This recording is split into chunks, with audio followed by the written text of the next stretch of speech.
Assalamualaikum warahmatullahi wabarakatuh. Alhamdulillahilladzi anzala as-sakinata 'ala qulubil mu'minin. Asyhadu an la ilaha illallah wahdahu la syarika lah wa asyhadu anna Muhammadan 'abduhu wa rasuluhu la nabiyya ba'dahu. Allahumma salli wa sallim wa barik ala Muhammad wa ala alihi wa sahbihi ajma'in wa man ihtada bi hudahu ila yaumil qiyamah. Subhanaka la ilma lana illa ma 'allamtana innaka antal alimul hakim. Rabbi shrah li sadri wa yassir li amri wahlul 'uqdatam min lisani yafqahu qawli. Yang saya hormati bapak-bapak, ibu-ibu, saudara dan saudari jamaah salat Isya dan tarawih yang dirahmati Allah Subhanahu wa taala. Bersyukur kita kehadiran Allah dengan mengucapkan alhamdulillahirabbil alamin.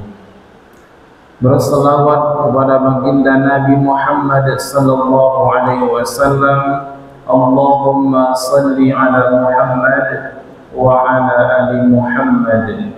Assalamu alayka ya Rasulullah. Bapak-bapak, ibu-ibu, jemaah yang dirahmati Allah Subhanahu wa taala. Kemarin kita sudah membahas tentang bersahabat dengan Al-Qur'an.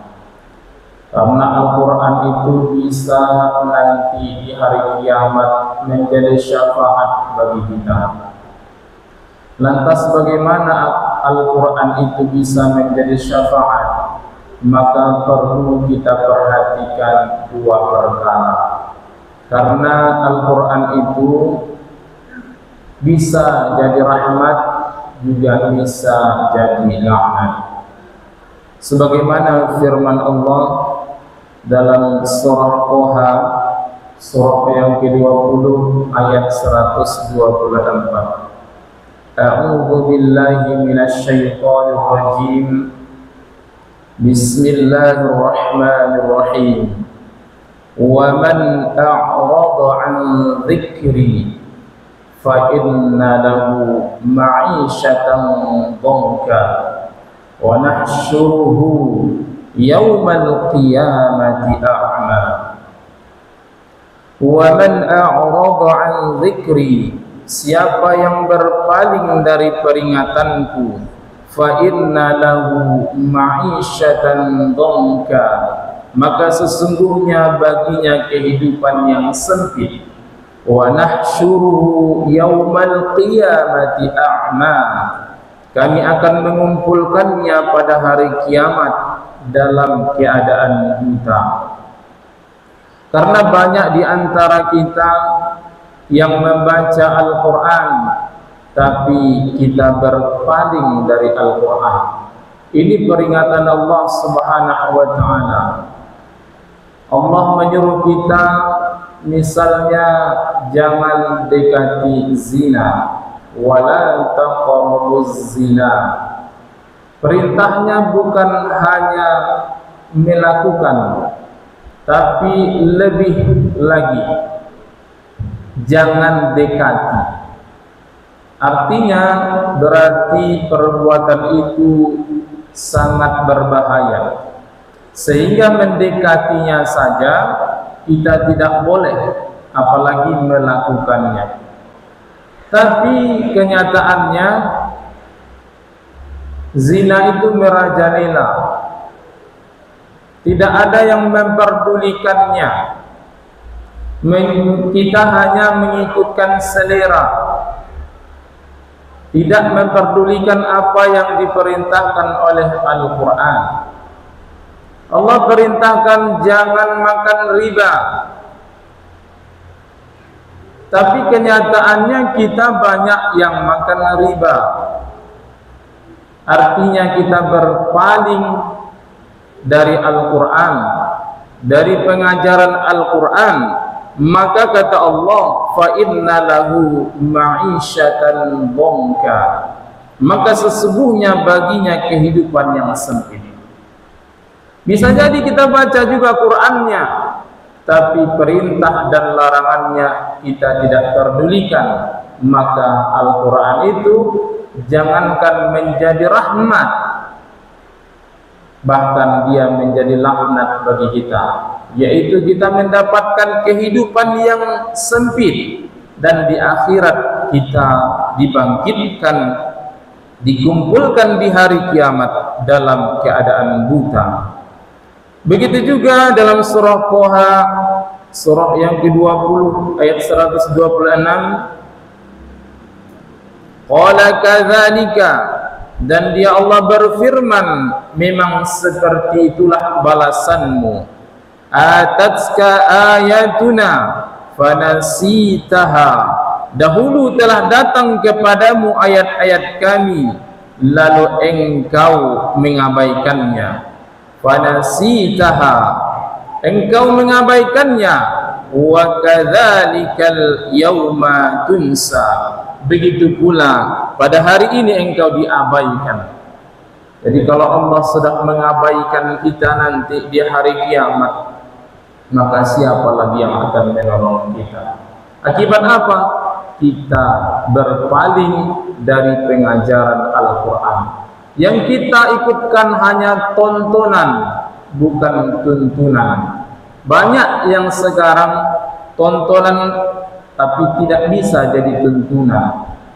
Kalau kita di zaman era digital ini, medsos ini, banyak yang kita lihat, maka kita hanya mengikutkan style, tapi kita tidak pernah memikirkan apakah style gaya hidup kita itu sesuaikah dengan Al-Quran atau tidak.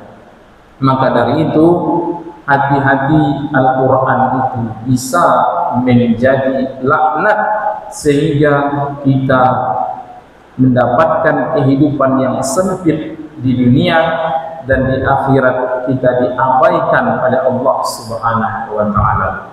Maka perlu kita perhatikan dua hal tadi. Yang pertama, adab-adab zahir dalam membaca Al-Quran, yang sudah kita bahas sebelumnya, sudah sampai 9 poin. Maka kita lanjutkan yang ke-10-nya. Adab-adab zahir kita ketika kita membaca Al-Quran, sehingga Al-Quran yang kita baca itu bisa memberikan syafaat bagi kita, memberikan sakinah bagi kita, kerinduan bagi kita, sehingga menjadi obat bagi kita dalam setiap keadaan dalam kehidupan kita. Adab yang ke-10 dari yang kita sudah bahas, adab-adab zahir dalam membaca Al-Quran. Ketika kita selesai membaca Al-Quran, maka sudahi dengan membaca Shadaqallahul Azim. Maha benar Allah yang maha besar, yang maha agung. Selesai kita baca Quran, kita baca Shadaqallahul Azim. Kemudian adab yang ke-11, afdalnya, afdal ini bapak-bapak ini, bukan berarti kalau kita tidak lakukan haram, tidak. Tapi lebih afdal, lebih utama kita baca Quran itu sesuai tertartibnya, sesuai urutan surahnya.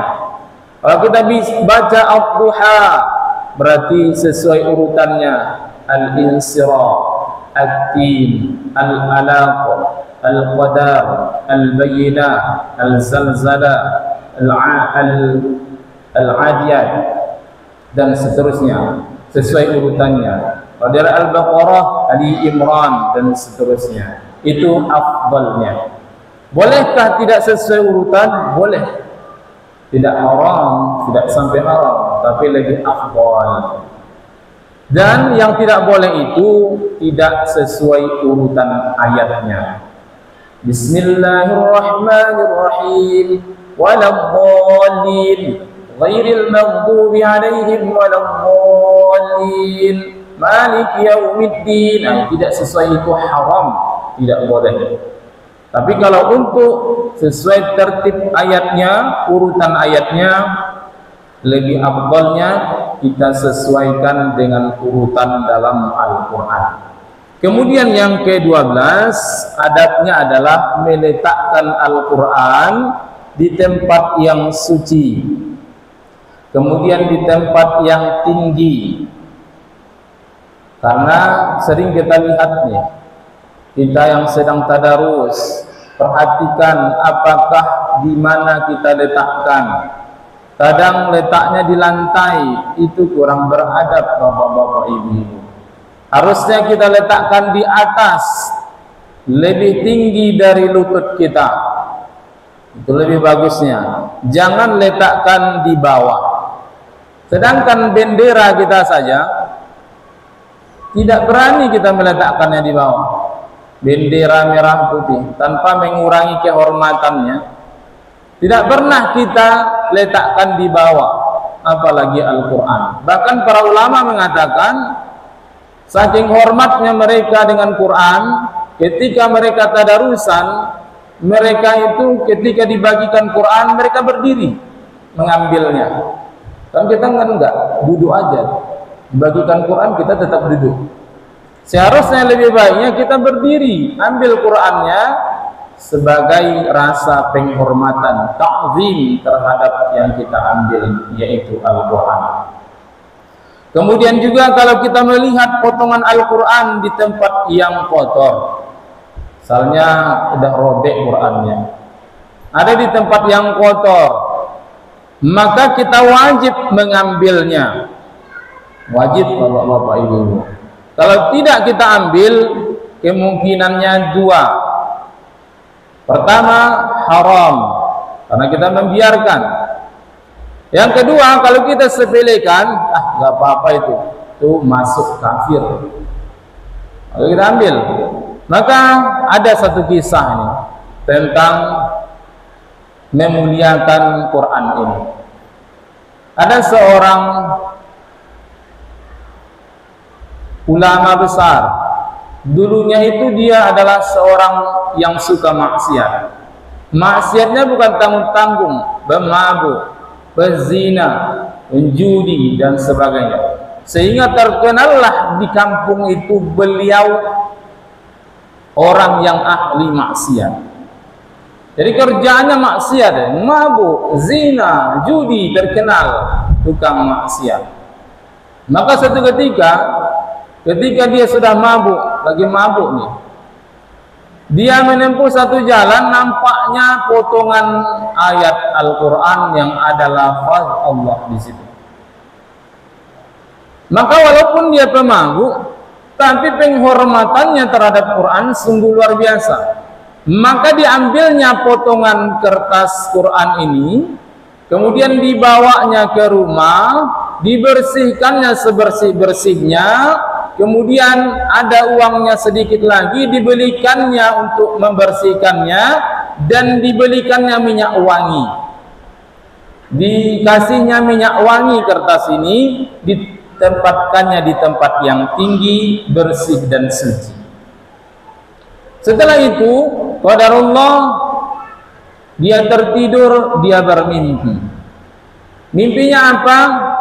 Dia bermimpi ada di depan, dinampakkan oleh Allah Subhanahu wa taala dalam mimpinya surga, di depan pintu surga.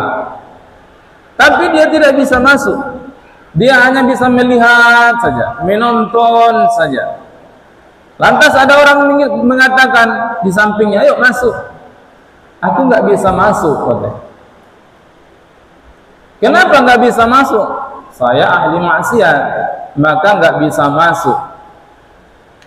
Lantas kenapa engkau di sini? Seharusnya ahli maksiat nggak bisa ke sini, nggak bisa nengok surga. Maka dikatakan nggak tahu, katanya. Tapi diceritakannya, ceritanya, oh mungkin itulah hasil dari penghormatannya terhadap Al-Quran. Kenapa dia diberikan mimpi itu? Dia di depan pintu surga, ternyata dia amalannya karena memuliakan potongan kertas, potongan Al-Quran tadi, yang dia bersihkan sebersih-bersihnya. Dia beli minyak wangi, dikasihnya minyak wangi, ditempatkannya di tempat yang tinggi. Alhasil setelah dia bangun, tiba-tiba seluruh orang takzim kepada beliau, memuliakan beliau, menghargai beliau. Dia pun nggak tahu kenapa. Mungkin bisa jadi Allah juga memberikan mimpi kepada yang lain. Jadi semua mengatakan, kalau dulu semuanya mengatakan ini ahlul maksiat, ini tukang judi, ini tukang zina, ini sepakat semua masyarakat waktu itu mengatakan dia ternyata ulama, dia ternyata ahli ibadah, dia ternyata orang yang dekat dengan Allah. Selama ini rupanya di luarnya saja dia maksiat. Begitulah anggapan orang waktu itu. Kenapa? Karena ta'zimnya, karena menghormati sepotong Al-Quran yang beliau dapatkan, bahkan ketika itu beliau mabuk. Akhirnya setelah itu dia bertaubat kepada Allah Subhanahu wa ta'ala, dan pada waktu itu dia tidak memakai alas kaki ketika bertaubat. Maka setelah dia bertaubat, seumur hidupnya dia tidak pernah lagi memakai alas kaki. Kenapa? Karena dulu saya bertaubat, katanya, ketika saya tidak memakai alas kaki. Dan ketika saya memakai alas kaki dulu, saya adalah ahlul maksiat yang suka melanggar perintah Allah Subhanahu wa ta'ala. Maka dia tidak ingin lagi mengingat itu. Maka seumur hidupnya dia tidak pernah memakai sendal alas kaki. Maka namanya ulama ini Bishr al-Hafi. Al-Hafi itu artinya yang selalu berjalan tanpa alas kaki. Itulah beliau, Bishr al-Hafi. Beliau adalah ahlul maksiat dahulu, banyak dosanya, banyak perbuatannya yang melanggar perintah Allah, tapi karena memuliakan sepotong Al-Quran yang beliau temukan di jalan, beliau diangkat oleh Allah Subhanahu wa ta'ala menjadi ulama besar. Dialah Bishr al-Hafi, ulama yang ketika sudah taubat tidak pernah lagi memakai alas kaki, maka disebut dia al-Hafi. Itu saja yang bisa saya sampaikan pada kesempatan ini. Banyak lagi sebenarnya, tapi karena waktu kita yang membatasi, kita cukupkan demikian. Dan insyaallah kita lanjutkan nanti, apalagi yang harus kita perhatikan ketika berinteraksi dengan Quran. Insyaallah setelah subuh kita lanjutkan. Demikian, subhanakallahumma wa bihamdika asyhadu an la ilaha illa anta astaghfiruka wa atubu ilaik. Assalamualaikum warahmatullahi wabarakatuh.